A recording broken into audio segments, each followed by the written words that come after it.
মাসব্যাপী ঢাকা আন্তর্জাতিক বাণিজ্য মেলার ৩০তম আসর শুরু হচ্ছে বৃহস্পতিবার। মেলা প্রাঙ্গণে চলছে শেষ মুহূর্তের প্রস্তুতি। এবারের মূল আকর্ষণ হিসেবে থাকছে বাংলাদেশ স্কয়ার প্রাঙ্গণ, যেখানে থাকবে দেশের ইতিহাস জানার সুযোগ।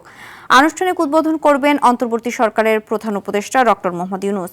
মেলাকে কেন্দ্র করে আইনশৃঙ্খলা বাহিনীর রয়েছে কঠোর নজরদারি। রূপগঞ্জ থেকে এস.এম. রুবেল মাহমুদের পাঠানো তথ্যচিত্র আরও জানাচ্ছেন লিওন আজাদ।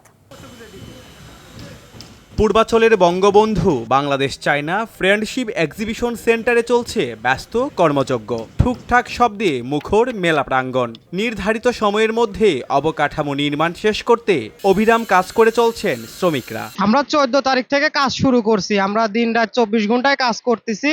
আমাদের এটা 31 তারিখের ভিতরে সবার কাজ বুঝে দিতে হবে। রপ্তানি উন্নয়ন ব্যুরো জানিয়েছে ইতোমধ্যে দেশি বিদেশি প্রতিষ্ঠানকে স্টল ও প্যাভিলিয়ন বরাদ্দ দেওয়া হয়েছে। এবার ছোট বড় মিলিয়ে থাকছে 350টির বেশি স্টল ও প্যাভিলিয়ন। তো মোটামুটি কাজ প্রায় শেষ পর্যায়ে ফার্নিচারের। এখন শুধু আমাদের মাল আসবে, আমরা মালটা ডিসপ্লে করব। রঙের ফিনিশিং কাজটা বাকি আছে, আর আমাদের ব্র্যান্ডিং সবকিছু মিলাইয়া ইনশাল্লাহ আমরা 30 তারিখের মধ্যে কমপ্লিট করে ফেলবো। ক্রেতা দর্শনার্থীদের সুবিধায় রয়েছে টিকেটিং ব্যবস্থা। টিকেটের দাম গতবারের মতোই 50 টাকা রাখা হয়েছে। এছাড়া শিশুদের বিনোদনের জন্য থাকছে দুটি শিশু পার্ক।